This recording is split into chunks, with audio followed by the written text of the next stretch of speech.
Corona টিকার বাইরে থাকছেন অন্তঃসত্ত্বা 18 বছরের কম বয়সী সহ 7 কোটি মানুষ। সুরক্ষায় আরও 1 বছর স্বাস্থ্যবিধি মানার পরামর্শ।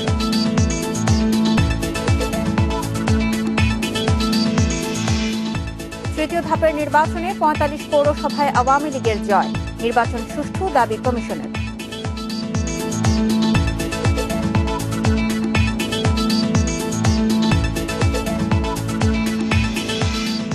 শাহজালাল বিমানবন্দরের সবচেয়ে গুরুত্বপূর্ণ পয়েন্ট অরক্ষিত। আধুনিক যন্ত্রের অভাবে ঠেকানো যাচ্ছে না চোরাচালান।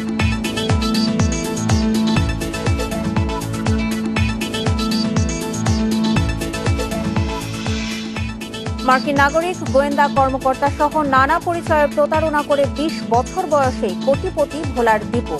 ইউটিউব দেখে কৌশল আয়ত্তের দাবি।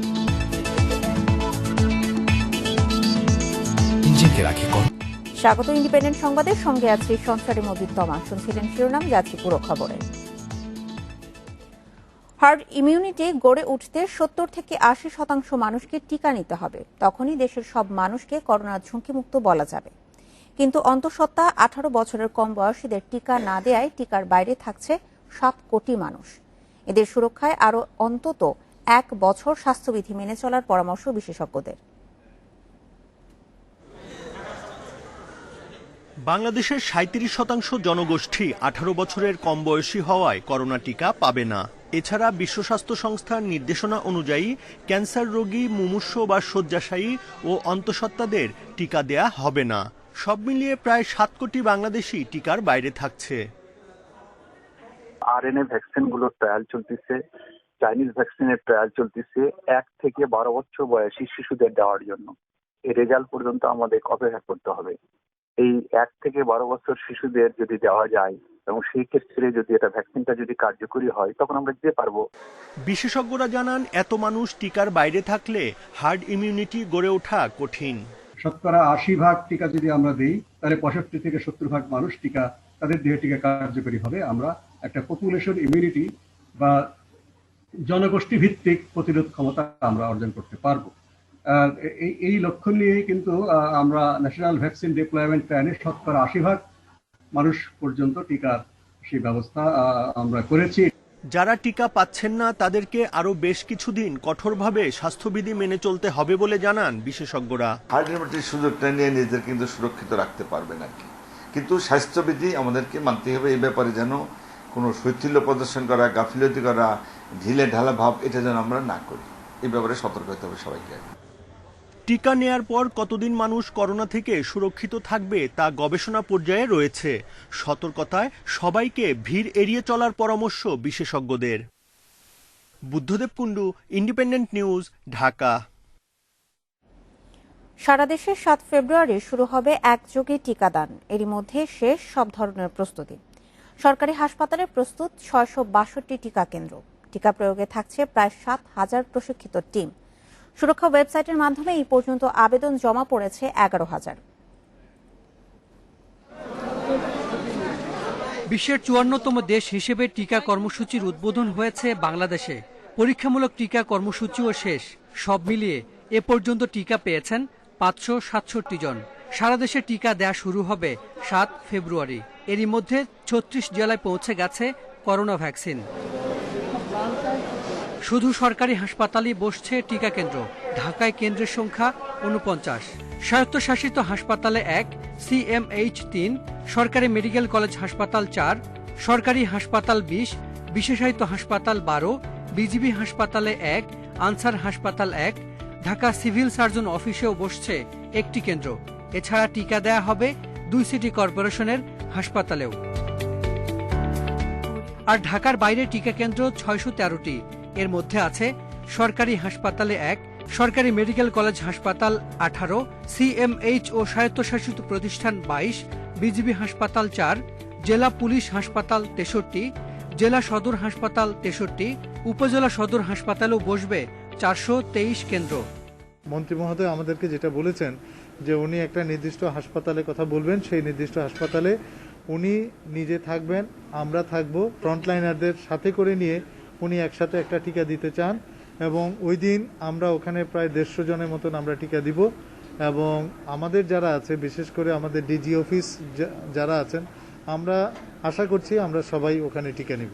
তবে আবেদন শুরু হলেও নানা জটিলতায় নিবন্ধন করতে পারছেন না অনেকেই। এখনো চালু করা যায়নি সুরক্ষার অ্যাপ ভার্সন। এ পর্যন্ত সুরক্ষার ওয়েবসাইটে জমা পড়েছে 11,000 আবেদন। যে অ্যাপটি মাত্র 27 তারিখে খুলেছে এবং এটা ব্যবহার করতে গেলে আপনাদের কাছ থেকে কিছু কিছু ফিডব্যাক আসবে এবং আমরা যারা ব্যবহার করছে, অ্যাপ বলা উচিত না আসলে, এখন পর্যন্ত ওয়েব পোর্টালের মাধ্যমে হচ্ছে, তার পরিপ্রেক্ষিতে এই প্রবলেমগুলোর সলিউশনগুলো সব বের করা হচ্ছে। স্বাস্থ্য অধিদপ্তর বলছে টিকা প্রয়োগে কাজ করবে 6,990টি টিম। ব্যবহার করা হবে না নিয়মিত টিকা কর্মসূচির কেন্দ্র ও জনবল।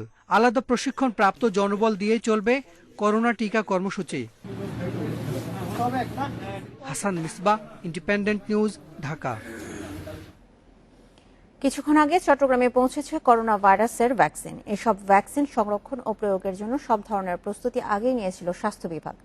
পাশাপাশি টিকাদানকারীদের দেয়া হয়েছে প্রশিক্ষণ। আগামী 7 ফেব্রুয়ারি থেকে চট্টগ্রাম বিভাগে শুরু হবে ভ্যাকসিন প্রয়োগ। করোনা ভাইরাস নিয়ন্ত্রণে বিভিন্ন জেলায় পৌঁছে দেওয়া হচ্ছে ভ্যাকসিন। চট্টগ্রাম বিভাগে সংক্রমণ বেশি হওয়ায় প্রথম ধাপে সবচেয়ে বেশি 12,60,000 ডোজ বরাদ্দ হয়েছে। এর মধ্যে 4,56,000 ডোজ পাবে চট্টগ্রাম জেলা। এসব ভ্যাকসিনের জন্য প্রস্তুত রাখা হয়েছে সিভিল সার্জন কার্যালয়ের ওয়াকিনকুল WIC কেন্দ্রীয় টিকা সংরক্ষণাগার। পরে সেখান থেকে 14 উপজেলা ও সিটি কর্পোরেশনের নির্ধারিত টিকা কেন্দ্রে তা বন্টন করা হবে। চাহিদা অনুযায়ী এগুলো সিটি কর্পোরেশন এবং আমার 14টি উপজেলায় ডিস্ট্রিবিউশন হবে। 7 তারিখ থেকে আমাদের সারা দেশের মতো চট্টগ্রামেও টিকাদান কার্যক্রম শুরু হবে এবং এর ভিতরেই আমরা আমাদের সমস্ত প্রশিক্ষণ সহ ভ্যাকসিনগুলো যথাস্থানে পৌঁছাতে পারবো বলে আমরা আশাবাদী। এই কার্যক্রম ঝামেলামুক্ত রাখতে কাজ করছে সিটি কর্পোরেশনের বিশেষ কমিটি। এছাড়া নিয়মিত টিকাকর্মীদের প্রশিক্ষণের পাশাপাশি অন্তর্ভুক্ত করা হয়েছে স্বেচ্ছাসেবকদের। 180 জন ইপিএ কর্মী এখন দায়িত্ব পালন করছে। তাদের মাধ্যমে আমরা ইপিএ কার্যক্রম, বাচ্চাদের টিকা দেওয়া হচ্ছে, মা ও শিশুদেরকে। এখন এমআর ক্যাম্পেইন চলছে। যেহেতু ভ্যাকসিনেটর শর্টেজ, সুতরাং এমআর ক্যাম্পেইন আমরা কিছু ভলান্টিয়ারকে প্রশিক্ষণের মাধ্যমে এই ক্যাম্পেইন নিয়ে আসছি। টিকা গ্রহণকারীদের কারো পার্শ্ব প্রতিক্রিয়া দেখা দিলে প্রাথমিকভাবে টিকাদান কেন্দ্রগুলোতেই তাদের পর্যবেক্ষণে রাখার কথা জানিয়েছে স্বাস্থ্য বিভাগ। যে 2-1টা কেসে এটা হতে পারে, হলে তখন তারা সঙ্গে সঙ্গে সেই হাসপাতাল, সংশ্লিষ্ট হাসপাতালে তারা ভর্তি হবেন এবং এই ব্যাপারে পর্যাপ্ত প্রিকশন অর্থাৎ ব্যবস্থাপনা থাকবে যাতে তাদের থেকে অন্যরকম কোনো পার্শ্ব প্রতিক্রিয়া না হয়। প্রথম দফায় করোনার এসব ভ্যাকসিন পাবেন চিকিৎসক, স্বাস্থ্যকর্মী, পুলিশ সহ করোনা প্রতিরোধে সম্মুখ যোদ্ধারা।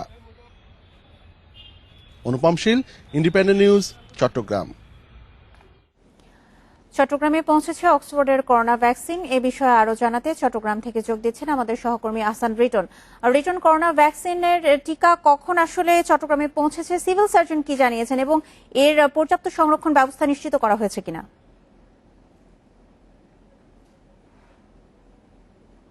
দেখুন, মাত্র মিনিট কুড়ি আগে চট্টগ্রামের যে সিভিল সার্জন কার্যালয়, তার সামনে একটি ফ্রিজারে করে 38টি কার্টুন এখানে রাখা হয়েছে। আমরা যেটি জেনেছি সেটা হচ্ছে এখানে মোট 4,56,000 ডোজ আজকে চিটংয়ের জন্য নামানো হবে। আমরা একটু বলে রাখি যে চট্টগ্রামের জন্য পর্যন্ত যে চাহিদা ছিল সে অনুযায়ী চট্টগ্রাম বিভাগ বরাদ্দ পেয়েছে 12,60,000 ডোজ এবং তার মধ্যে চট্টগ্রাম পাবে 4,56,000 ডোজ। সেটি এখন এসছে। আপনি আমার ঠিক পেছনে দেখতে পাচ্ছেন সেই যে ভ্যানটিতে করে এই সমস্ত ফ্রিজারগুলো, টিকাগুলো আনা হয়েছে, সেইটিকে ঘিরে চট্টগ্রামের সিভিল সার্জন, স্বাস্থ্য পরিচালক সহ অনেকে সেখানে ভিড় করছেন এবং তারা আনুষ্ঠানিকভাবে কিছুক্ষণের মধ্যেই সে ফ্রিজ থেকে সে ডোজবাহী যে সমস্ত কার্টুন রয়েছে সেগুলো তারা নামাবেন এবং সে বিষয়ে কি করণীয়, কি করা যেতে পারে এবং তার যে সার্বিক যে প্রস্তুতি সেটি এখন চলছে। আমরা একটু কিছুক্ষণ আগে চট্টগ্রাম সিভিল সার্জন যিনি রয়েছেন তার সাথে কথা বলছি। তিনি বলছেন যে আসলে এই সমস্ত টিকা আনার বিষয়টি তাদের আসলে দীর্ঘদিন আগ থেকে জানা এবং সেই কারণে ইতিমধ্যে তারা আসলে সব ধরনের প্রস্তুতি সম্পন্ন করেছেন, অর্থাৎ টিকাগুলোকে ঠিক কি ধরনের তাপমাত্রার মধ্যে সংরক্ষণ করা হবে থেকে শুরু করে সমস্ত কিছু, কোন কোন জেলায় কি, কোন উপজেলায় কতগুলো টিকা যাবে, সমস্ত কিছু তারা একটি ডাটা করে রেখেছেন এবং আজকে এখানে আসার পরে সেগুলো আসলে চট্টগ্রামের যে 14টি উপজেলা রয়েছে, পাশাপাশি চট্টগ্রাম মহানগর, সেখানে টিকাগুলো পৌঁছাতে শুরু করবে এবং আগামী 7 তারিখ চট্টগ্রামে প্রথম করোনা যে টিকা দেওয়ার কথা সেটি দেওয়া শুরু হবে এবং আমরা স্বাস্থ্য পরিচালক এবং অন্যান্যদের কাছ থেকে যেটি জেনেছি সেটি হচ্ছে আসলে একজন করোনা আক্রান্ত ব্যক্তি অর্থাৎ করোনার টিকা যারা নেবেন তাদের যাতে পার্শ্ব প্রতিক্রিয়া দেখা দিলে কিংবা অন্য কোনো সমস্যা হলে যত রকমের ব্যবস্থা নেওয়া দরকার সমস্ত ব্যবস্থাগুলো তারা নিয়ে রেখেছেন। আপনি দেখতে পাচ্ছেন এখনই ফ্রিজারের দরজাটি খোলা হয়েছে এবং কিছুক্ষণ পরেই সেখান থেকে 38টি কার্টুনে করে আসলে চট্টগ্রামের জন্য যে সমস্ত টিকা বরাদ্দ ডোজ বরাদ্দ সেগুলো নামানো হবে এবং তারই চূড়ান্ত একটি প্রস্তুতি এখন চলছে। আপনি দেখতে পাচ্ছেন ইতিমধ্যে ফ্রিজারের দরজা খোলা হয়েছে এবং সেই ফ্রিজারের ভিতর যে সমস্ত স্বাস্থ্যকর্মী প্রবেশ করবেন বিশেষায়িত স্বাস্থ্যকর্মী তারাও ঢোকার জন্য প্রস্তুত এবং এই ফ্রিজারটিকে ঘিরে পুলিশ, সিভিল সার্জন, বিভাগীয় স্বাস্থ্য পরিচালক সহ অন্যান্য যে সমস্ত কর্মকর্তা থাকার কথা তারা ইতিমধ্যে হাজির হয়েছেন এবং আমরা দেখতে পাচ্ছি যে এখনই সেখান থেকে টিকাগুলো বের করা হবে এবং আজকে চট্টগ্রামবাসীর জন্য এটি একটি নিঃসন্দেহে সুখের খবর যে চট্টগ্রামে করোনা আক্রান্তদের জন্য ভ্যাকসিন এসছে এবং এটি নিয়ে আসলে চট্টগ্রামের মানুষের মধ্যে আমরা গতকালকে থেকে এক ধরনের উৎসাহ উদ্দীপনা অর্থাৎ শান্তির যে প্রশস্তি সেটি আমরা দেখেছি এবং সেটিরই একটি চূড়ান্ত রূপ এখন আমরা দেখতে পাচ্ছি এবং কিছুক্ষণ পর সেই টিকাগুলো নির্দিষ্ট ফ্রিজে রাখা হবে এবং তারপরে সেগুলো বিভিন্ন উপজেলায় এবং নগরীর যেখানে যেখানে থাকার কথা সেখানে পৌঁছে দেওয়া হবে এবং এই সমস্ত টিকা প্রদানের জন্য আমরা ইতিমধ্যে সিভিল সার্জন কার্যালয় থেকে যেটি জানানো হয়েছিল সেটি হচ্ছে সব ধরনের ঝামেলা এড়াতে তারা ইতিমধ্যে বিশেষায়িত কিছু স্বাস্থ্যকর্মী তৈরি করেছেন। আগে থেকে যারা ছিলেন তাদের পাশাপাশি করোনা নিয়ে কাজ করতে পারেন এমন কিছু এক্সপার্ট তারা রেখেছেন এবং তাদেরকে মনে করছেন যে কোন রকমের ঝামেলা ছাড়াই আগামী 7 তারিখ থেকে তারা টিকা প্রদান শুরু করতে পারবেন। এই বিষয়টি নিয়ে স্বাস্থ্য পরিচালক এবং সিভিল সার্জন বলছেন তাদের সব প্রস্তুতি শেষ এবং এখনই তারা টিকা দেওয়ার কাজটি টিকা নামানোর কাজটি শুরু করবেন। এই হচ্ছে চট্টগ্রাম থেকে করোনা টিকা আসার সর্বশেষ খবর। চট্টগ্রামে অক্সফোর্ডের করোনা ভ্যাকসিন পৌঁছে গেছে সে বিষয়ে বিস্তারিত জানাচ্ছিলেন আমাদের সহকর্মী আহসান রিটন। দেশের বিভিন্ন জেলায় আজও যাচ্ছে করোনার ভ্যাকসিন। রংপুরে আজ সকালে পৌঁছেছে টিকা। এ বিষয়ে আরো জানাতে রংপুর থেকে যোগ দিচ্ছেন আমাদের সহকর্মী নজরুল ইসলাম। নজরুল, করোনা ভ্যাকসিন রংপুরে কখন পৌঁছেছে, এই টিকা সংরক্ষণে পর্যাপ্ত প্রস্তুতি নেওয়া হয়েছে কিনা এবং মানুষের মধ্যে এই নিয়ে উৎসাহ কেমন দেখছেন? মূলত সকাল 6টায় রংপুরে কিন্তু করোনা ভ্যাকসিনের যে টিকা এটি কিন্তু একটা ফ্রিজার গাড়ি করে অর্থাৎ ভ্যাকসিনপুর যে গাড়ি এই গাড়ি করে কিন্তু এই টিকা পৌঁছে গেছে রংপুর সিভিল সার্জনের কার্যালয়ে। আপনি নিশ্চয়ই দেখতে পাচ্ছেন যে একটি যে গাড়িটা করে আনা হয়েছে অর্থাৎ 17 কার্টুন তার টিকা।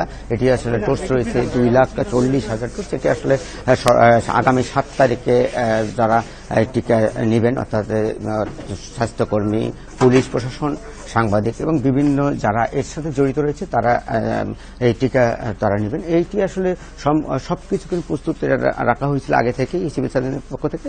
তবে একটা বিষয় জানিয়ে রাখি যে এই টিকা যাদেরকে দেওয়া হবে সেই কারণে তাদের কিন্তু যে প্রশিক্ষণ নেওয়ার যে বিষয়টি এটি কিন্তু করা হয়েছে। আপনি নিশ্চয়ই দেখি সিভিল সার্জনের পক্ষ থেকে। তবে একটা বিষয় জানিয়ে রাখি যে এই টিকা যাদেরকে দেওয়া হবে সেই কারণে তাদের কিন্তু যে প্রশিক্ষণ নেওয়ার যে বিষয়টি এটি কিন্তু করা হয়েছে। আপনি নিশ্চয়ই দেখতে পাচ্ছেন যে এই টিকাগুলো বুঝে নিচ্ছেন সিভিল সার্জন অর্থাৎ হিমরম কুমার রায় এবং আর একজন যিনি রয়েছেন ডেপুটি সিভিল সার্জন সাবিয়া কানিক, তিনি তারা কিন্তু এটা আসলে এই টিকাগুলো বুঝে নিচ্ছেন ফ্রিজারে করা হচ্ছে। তবে রংপুরে যে জায়গাটায় আপনার নিশ্চয়ই দেখতে পাচ্ছেন যে যেখানে রাখা হচ্ছে এই ঘরটি কিন্তু অর্থাৎ যে ফ্রিজে রাখা হচ্ছে ফ্রিজে রাখা হচ্ছে এটি কিন্তু আসলে যে তাপমাত্রার প্রয়োজন রয়েছে সেটি কিন্তু আসলে তার পক্ষ থেকে করা হয়েছে সিভিল সার্জনের পক্ষ থেকে। আমরা কিন্তু প্রশ্ন করেছিলাম সিভিল সার্জনকে যে এই রুমে সার্বক্ষণিক যে ফ্রিজ আপনারা যে ঠান্ডা যে করার জন্য যে বিষয় সেটি কিন্তু আসে কিনা সেটি তারা প্রশ্ন উত্তর দিয়েছেন যে সবকিছু করেই তারা প্রস্তুতি গ্রহণ করেছেন এবং রাখার যে ব্যবস্থা সেটি করেছেন। এবং যে কারেন্টের যে বিষয়টি আমরা প্রশ্ন করেছিলাম যে সেখানে কোনো জেনারেটরের ব্যবস্থা আছে কিনা, এই রুমেও জেনারেটরের জন্য আলাদা ব্যবস্থা গ্রহণ করেছে। কিন্তু পর্যায়ক্রমে যে টিকাগুলো আসার যে প্রতিক্রিয়া রয়েছে এটি কিন্তু আসলে আসবে আগামী 7 তারিখে দেওয়ার জন্য যে উপজেলায় যে যাবে এটি কিন্তু 7টা উপজেলায় তারা পঞ্চগড় এবং রংপুর সদর উপজেলা সহ মোট 13টি বুথ করা হয়েছে। এই বুথেই তারা এই টিকাগুলো দিবেন। এটি আসলে অর্থাৎ সিভিল সার্জনের পক্ষ থেকে আমাদেরকে জানাচ্ছে। এখানে কিন্তু যারা দায়িত্বপ্রাপ্ত আছেন অর্থাৎ পুলিশের পক্ষ থেকে এবং মেট্রোপলিটন পুলিশ, জেলা পুলিশ, যে পর্যায়ক্রমে যেটি টিকাগুলো আনা হয়েছে এবং এখানে যে আপনি নিশ্চয়ই দেখতে পাচ্ছেন যে টিকাগুলো এখানে নিয়েছে তার সংরক্ষণ করা। রংপুরে ইতিমধ্যে করোনা ভ্যাকসিন পৌঁছে গেছে, সে বিষয়ে বিস্তারিত জানাচ্ছিলেন আমাদের সহকর্মী নজরুল ইসলাম। দেশে করোনায় আরও 17 জনের মৃত্যু হয়েছে, এর মধ্যে পুরুষ 10 জন এবং নারী 7 জন। এই নিয়ে মোট প্রাণহানি হল 8,111 জনের। 204টি ল্যাবে একদিনে 12,084 নমুনা পরীক্ষায় করোনা শনাক্ত হয়েছে 363 জনের। পরীক্ষা বিবেচনায় শনাক্তের হার 3.3%। শনিবার স্বাস্থ্য অধিদপ্তরের বিজ্ঞপ্তিতে জানানো হয়, দেশে মোট করোনা আক্রান্তের সংখ্যা দাঁড়াল 5,34,770 জনে। সুস্থ হয়েছেন আরও 337 জন। এই নিয়ে মোট সুস্থ 4,79,297 জন। 62টি পৌরসভার মধ্যে বেশিরভাগই জয়ী আওয়ামী লীগের মেয়র প্রার্থীরা। আওয়ামী লীগ 45, স্বতন্ত্র 14 আর 3 বিএনপি প্রার্থী জয় পেয়েছেন। নির্বাচন কমিশন বলছে, 2-1টি বিচ্ছিন্ন ঘটনা ছাড়া অধিকাংশ পৌরসভায় সুষ্ঠু ও শান্তিপূর্ণ ভোট গ্রহণ হয়েছে। শনিবার সকাল 8টায় শুরু হয় তৃতীয় ধাপের পৌরসভা নির্বাচনের ভোট গ্রহণ। শীত উপেক্ষা করে ভোট কেন্দ্রে ভিড় করেন ভোটাররা। নারীদের উপস্থিতিও ছিল চোখে পড়ার মতো।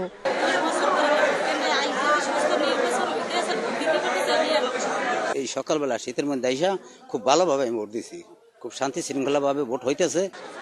বেশিরভাগ পৌরসভায় ভোট গ্রহণ শান্তিপূর্ণ হলেও মুন্সিগঞ্জ, লক্ষ্মীপুর, ফেনী ও ময়মনসিংহের প্রতিদ্বন্দ্বী প্রার্থীর কর্মী সমর্থকদের সংঘর্ষ হয়। এসব ঘটনায় আহত হন অন্তত 30 জন।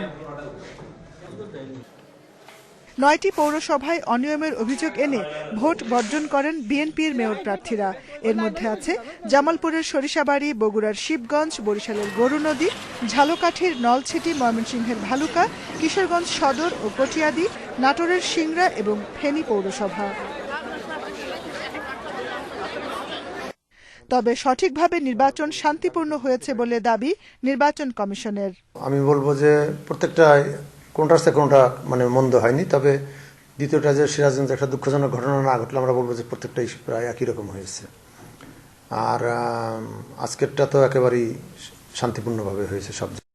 বেসরকারিভাবে ফল ঘোষণার পর নিজ নিজ এলাকার উন্নয়নের প্রতিশ্রুতি দেন বিজয়ী প্রার্থীরা। আমি দ্বিতীয়বার মেয়র হিসাবে আমি কিশোরগঞ্জের পৌরসভাকে একটি মডেল পৌরসভা হিসাবে যে মডেল প্রতিশ্রুতি পৌরসভার ছিল সেটা বাস্তবায়ন করার জন্য আমি কাজ করে যাব।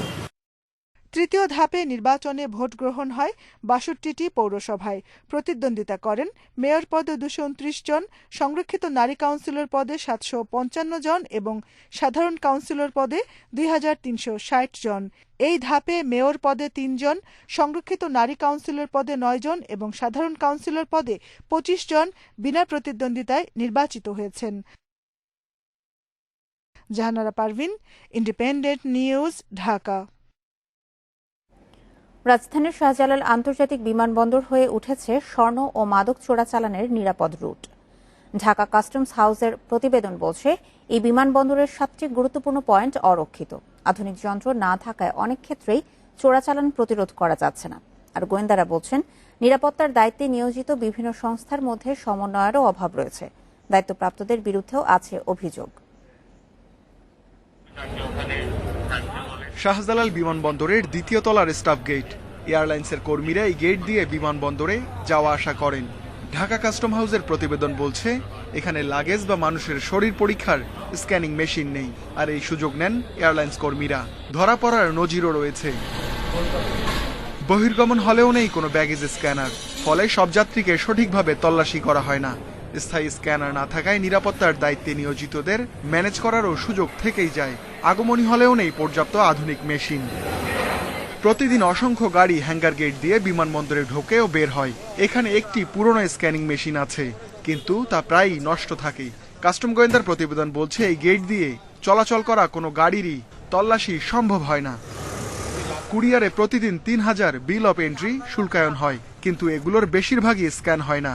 এয়ার ফ্রেইটে প্যালেট স্ক্যানার আছে মাত্র একটি, যা দিয়ে সব চালান পরীক্ষা অসম্ভব। পদ্মা গেটে কোনো গাড়ি স্ক্যানার নেই। ফলে জানা যাচ্ছে না তেল পরিবহনে নিয়োজিত গাড়ির মাধ্যমে চোরাচালান হয় কিনা। ঢাকা কাস্টম হাউসের হিসাবে 215 কোটি টাকা ব্যয়ে নিশ্চিত করা সম্ভব এই 7 পয়েন্টের নিরাপত্তা। সিভিল এভিয়েশন কর্তৃপক্ষ জানিয়েছে নিরাপত্তা ব্যবস্থা আধুনিকায়নের উদ্যোগের কথা। আধুনিক বডি স্ক্যানার এবং কিছু লাগেজ স্ক্যানার আসার কথা ছিল, সিসিটিভি ক্যামেরা টোটাল এরিয়াতে কভারেজ করার কথা ছিল।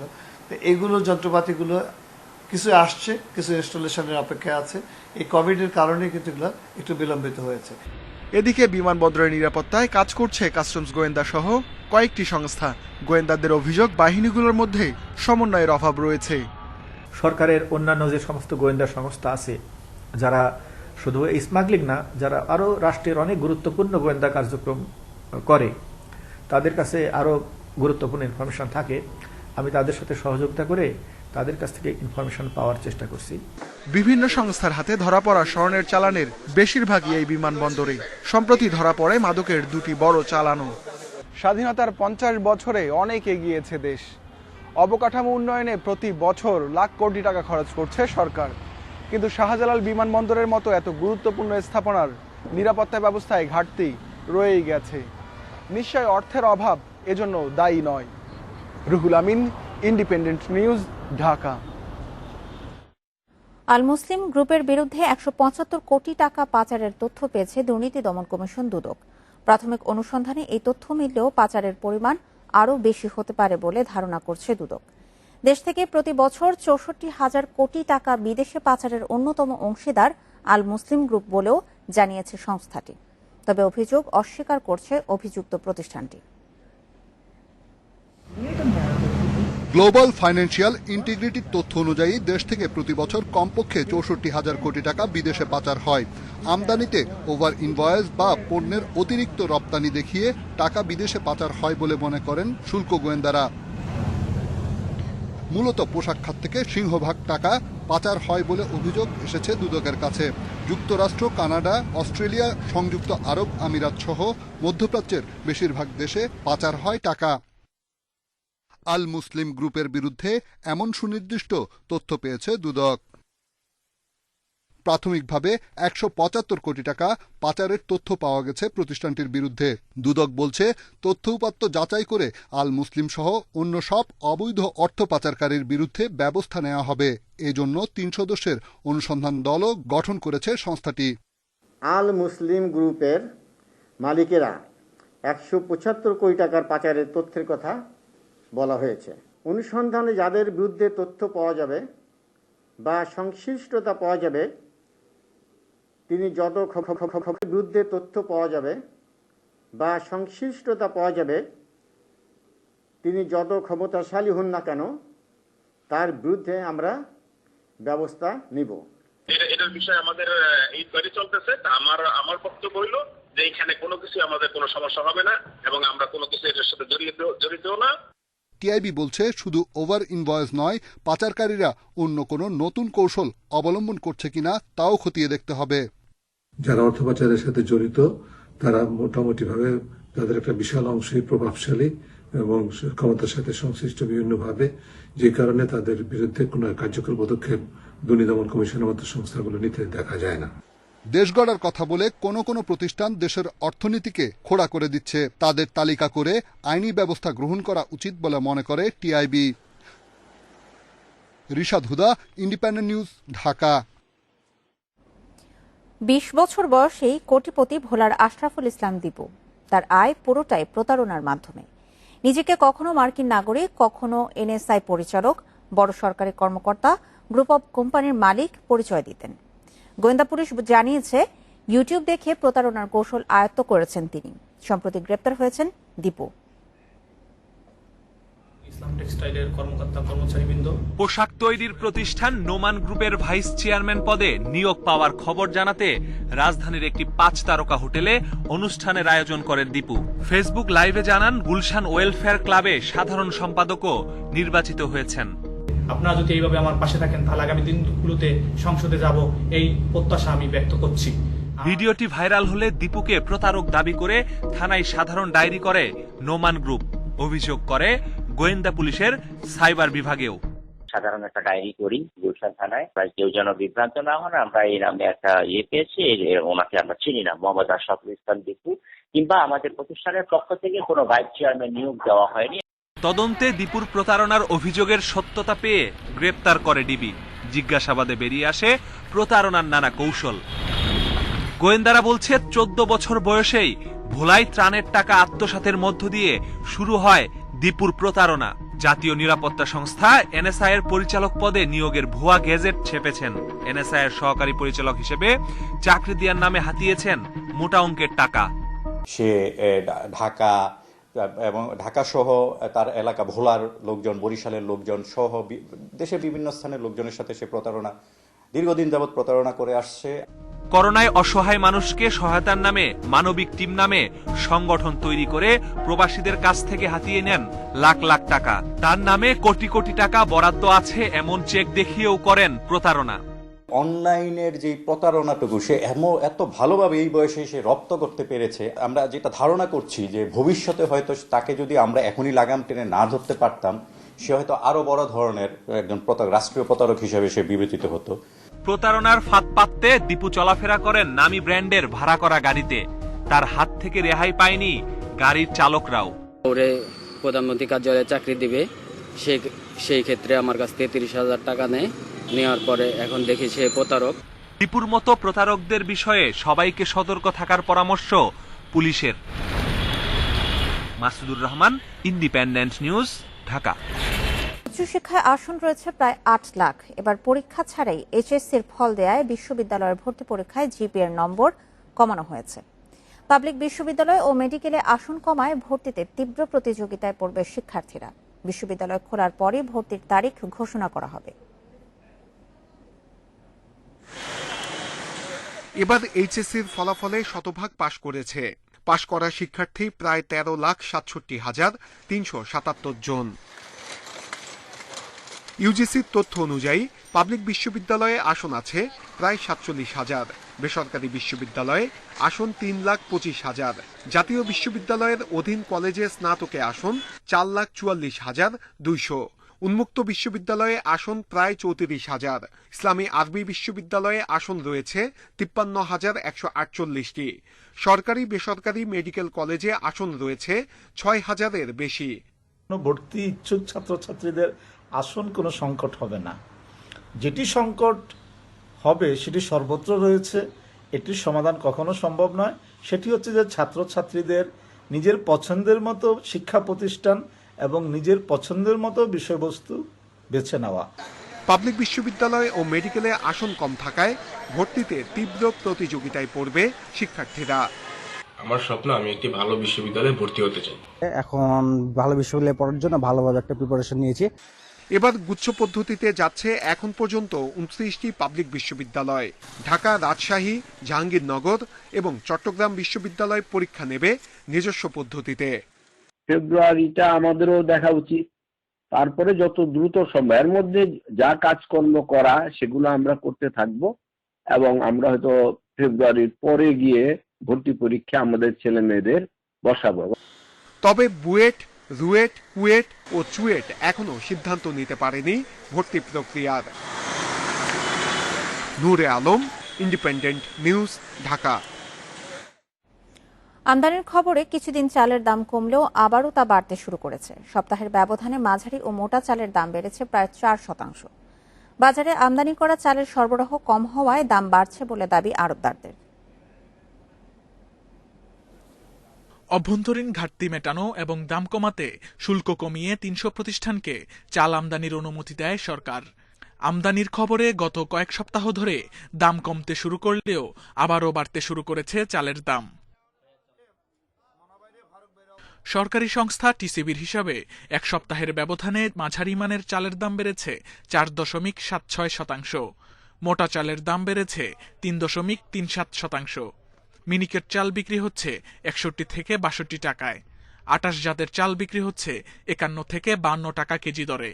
তবে স্থিতিশীল নাজিরের দর। চালের দাম আবারও বাড়তে শুরু করায় অসন্তোষ ক্রেতারা। এখানে যেটা হচ্ছে যে সিন্ডিকেশনটা আমার মনে হয় কাজ করছে। সম্পূর্ণটাই আসলে আমাদের সাপ্লাই সিস্টেমের যে ইনএফিসিয়েন্সি। এক সপ্তাহ 50 থেকে 100 টাকা কিছু কিছু চালের দাম কমেছিল, কিন্তু তার পরবর্তীতে যখন চাল ঢুকতে বিলম্বতা শুরু হলো তখনই কিন্তু সে দামটা আবার মিল মালিকরা ধানের দাম বেশি বলে চালের দামটা সাবেক জায়গায় নিয়ে আসছে। বিক্রেতারা জানান বাজারে আমদানি করা চালের সরবরাহ খুবই কম। কিছু আড়তে দেখা মিললেও দাম সহনীয় না হওয়ায় আগ্রহ নেই ক্রেতাদের। গতকালকে 10 বস্তা চাল পাইছি বা মানে এই আমদানি করার পর, কিন্তু এটি না দিচ্ছে এগুলো ছোট আইটেম, এটা চলে কম। মিনিকেটটা যদি পর্যাপ্ত পরিমাণে ঢুকতো তাহলে মিনিকেট দামটা কমে যেত। কাস্টমার এটা গ্রহণ করতেছে না, একদিকে হলো দামও বেশি, মানে যেই মান আছে সেই মান অনুযায়ী দামটা অনেক বেশি। গত সপ্তাহ থেকে এই সপ্তাহ চাউলের দামটা একটু ঊর্ধ্বগতি। হ্যাঁ, আমি আটার চাল কিনতে আসছি আর কি, এখন বস্তা মানে দোকানদাররা 2450-2500 টাকা চাইতেছে আর কি। দাম নিয়ন্ত্রণে আনতে আমদানি করা চাল সঠিকভাবে বাজারজাত হচ্ছে কিনা তা তদারকির দাবি ভোক্তাদের। Shamim Ahmed, independent news, Dhaka. মৌলভীবাজারের শ্রীমঙ্গলে চলন্ত ট্রেনে প্রতিবন্ধী এক কিশোরীকে ধর্ষণের অভিযোগ উঠেছে। এই ঘটনায় ট্রেনের জেনারেটরম্যান জাবেদকে গ্রেপ্তার করেছে রেলওয়ে পুলিশ। পরিবারের অভিযোগ, এক আত্মীয়ের সাথে বৃহস্পতিবার সিলেটে মাজার জিয়ারতে যান ওই কিশোরী। শুক্রবার সন্ধ্যায় ঢাকাগামী লোকাল ট্রেন সুরমা মেইলে ফিরছিলেন। ট্রেনে ওঠার পর থেকে জাহিদ তাকে উত্ত্যক্ত করতে থাকে। রাতে ট্রেনের ভেতরে একটি রুমে নিয়ে তাকে ধর্ষণ করে জাহিদ। মেয়েটি চিৎকার করলে পালিয়ে যাওয়ার চেষ্টা করে সে। পরে জাহিদকে রেলওয়ে পুলিশের কাছে হস্তান্তর করে যাত্রীরা। এই ঘটনায় শ্রীমঙ্গল রেলওয়ে থানায় মামলা হয়েছে। ওই কিশোরী মৌলভীবাজারের হাসপাতালে চিকিৎসাধীন।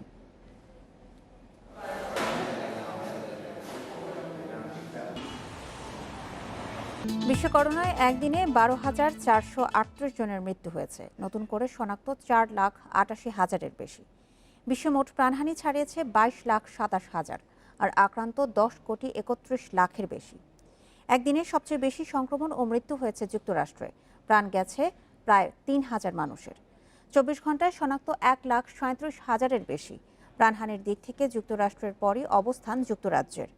দেশটিতে নতুন করে 1200 মৃত্যু নিয়ে প্রাণহানি 1,05,000 ছাড়িয়েছে। ব্রাজিলেও শনিবার প্রাণ গেছে প্রায় 1200 জনের।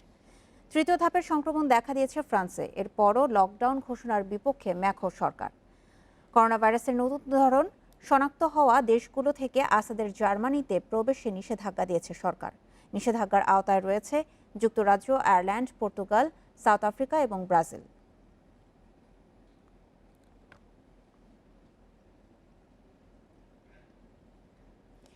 উইন্ডিজদের বিপক্ষে 2 ম্যাচ টেস্ট সিরিজের জন্য 18 সদস্যের দল ঘোষণা করেছে বিসিবি। অভিষেকের অপেক্ষা হাসান মাহমুদ ও ইয়াসির রাব্বির।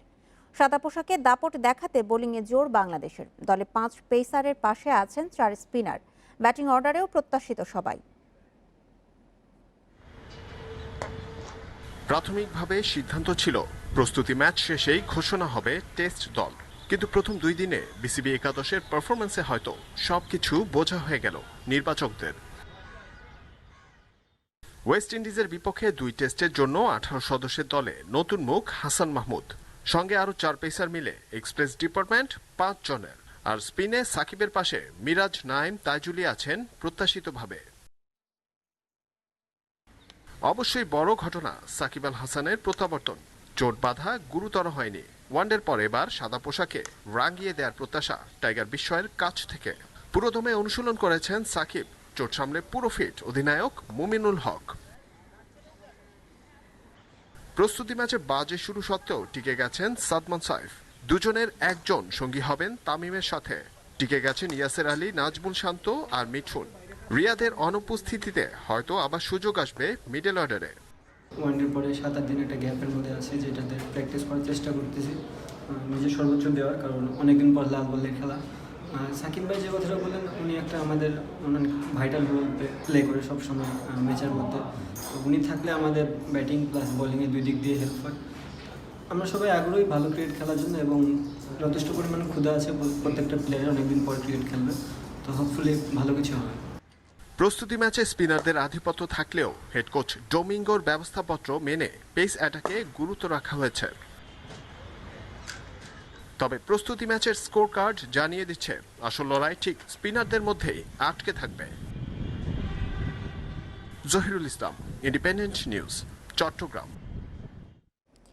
এখনো মাঘ মাসের পূর্ণিমা রাতের আবহ কাটেনি। চট্টগ্রামবাসী উপভোগ করল জ্যোৎস্না উৎসব। নগরীর লাল দিঘি পাড়ে আয়োজন ছিল নাচ গানেরও। এতে অংশ নেন নানা বয়সের বিভিন্ন শ্রেণী পেশার মানুষ। জঞ্জালে ভরা এই শহরে চাঁদ দেখার সময় কারই বা হয়? অস্থির শহরে এর আবেদনই বা কতটুকু? তবুও কিছু মানুষ চাঁদের আলোয় মোহিত হয়, মুগ্ধ হয় পূর্ণিমা রাতের সৌন্দর্যে। এমন মনের মানুষেরা একজোট হয়েছিল চট্টগ্রামের লালদিঘি পাড়ে। কেননা আয়োজন হয়েছে জ্যোৎস্না উৎসবের। চন্দ্রবিলাস করতে অনেক ভালো লাগে, তো এমন জ্যোৎস্না উৎসব নামেও যে কোনো উৎসব আছে, আজ দেখে অনেক ভালো লাগছে। আমার অনেক ভালো লাগছে, সবাইকে নাচতে দেখে গাইতে দেখে অনেক সুন্দর লাগছে। উৎসবের আয়োজন করেছে চট্টগ্রাম সিটি কর্পোরেশন। তারা বলছে দেশের ইতিহাসে নানা পট পরিবর্তনের সাক্ষী এই লালদিঘি। এখানে বসে বন্দরনগরীর মানুষের ভেতর নতুন স্বপ্ন জাগাতে এই আয়োজন। এই শহরে প্রকৃতিকে আল্লাহ ঢেলে দিয়েছে, তো আমি এই লালদিঘিটাকে দেখেন একটা কি অবস্থায় ছিল, সেখান থেকে আজকে সুন্দর একটা অবস্থান এনেছি। আমি চাই লালদিঘিতে বসে আমরা চাঁদের জ্যোৎস্নাটাকে উপভোগ করার জন্য। এখানে অসাম্প্রদায়িক পরিবেশের মধ্যে আমরা সংস্কৃতি চর্চা করেছি। এই যে জ্যোৎস্না উৎসব, এর মাধ্যমে তিনি আমাদের সংস্কৃতি চর্চার মধ্যে সবাইকে এনেছেন। আমরা আজকে এটা আসলে আমাদের সকলের জন্য একটি উৎসব মুখর পরিবেশ। প্রায় 3 ঘন্টার এই উৎসবে গান, আবৃত্তি ও নাচ পরিবেশন করেন শিল্পীরা। রেজওয়ানুল হক, ইন্ডিপেন্ডেন্ট নিউজ ডেস্ক।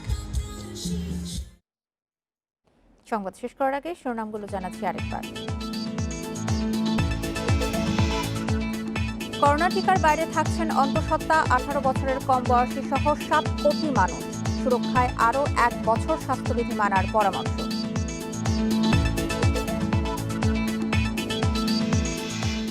তৃতীয় ধাপের নির্বাচনে 45 পৌরসভায় আওয়ামী লীগের জয়। নির্বাচন সুষ্ঠু দাবি কমিশনের।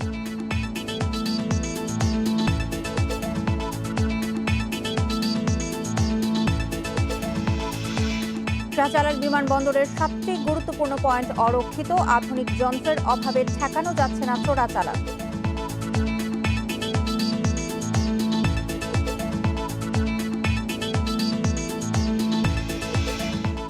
মার্কিন নাগরিক, গোয়েন্দা কর্মকর্তা সহ নানা পরিচয়ে প্রতারণা করে 20 বছর বয়সী কোটিপতি ভোলার দীপু।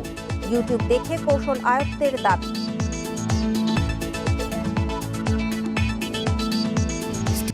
আর এই ছিল এখনকার ইন্ডিপেন্ডেন্ট সংবাদে। ইন্ডিপেন্ডেন্ট টেলিভিশনের সব খবর আরও বিস্তারিত জানতে চোখ রাখুন ফেসবুক, ইউটিউব এবং টুইটারে। ধন্যবাদ সবাই।